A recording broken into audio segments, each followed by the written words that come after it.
So we have a new plan. We're still waiting on, you know, our stuff for the motor to get back in the Mustang.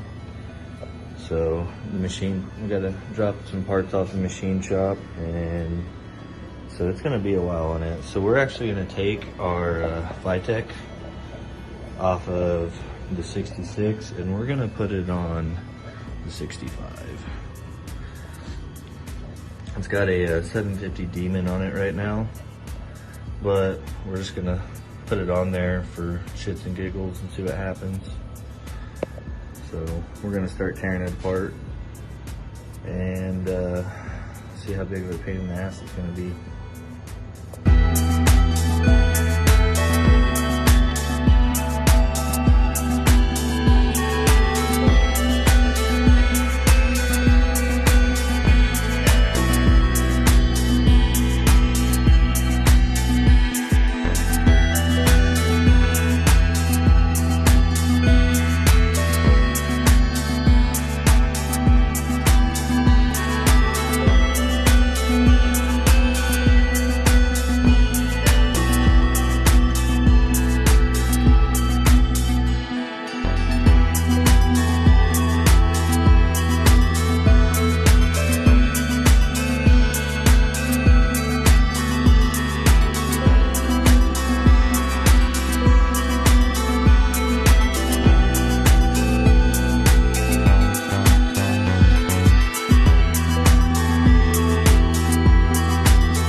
So we've got the Fitech bolted on now, and I believe our throttle linkage of the carburetor is actually going to work. I just took the little piece out of there and just bolted into it.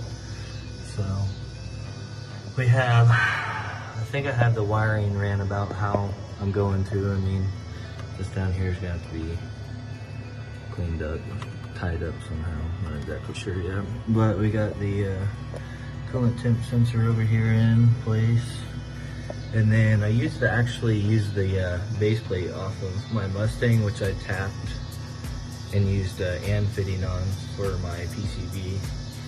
So I have to get this to work still, but it was better than it going back here.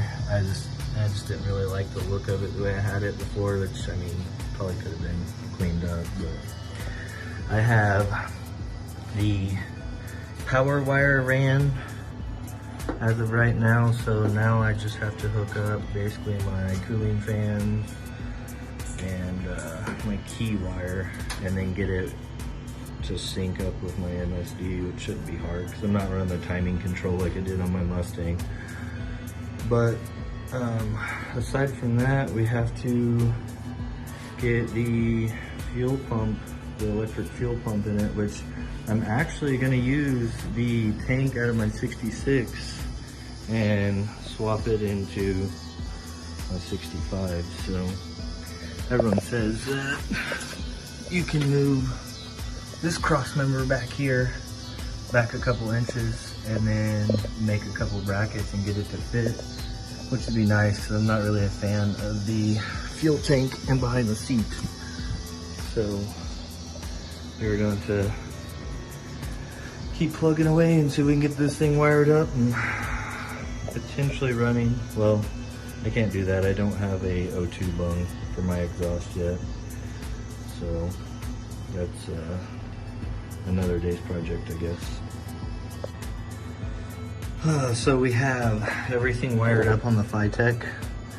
I have not started it yet because I do not have the fuel lines hooked up or the fuel tank mounted as far as that goes. But we do have the O2 sensor in it. We have to obviously clean up our wires, but we'll make sure it runs before I go ahead and fix all that. So other than that, I think it'll be ready to start. So as soon as we get the fuel tank put in this thing out of that, we will be ready. So hopefully in the next couple days I can get it out and get some brackets made and get it in there.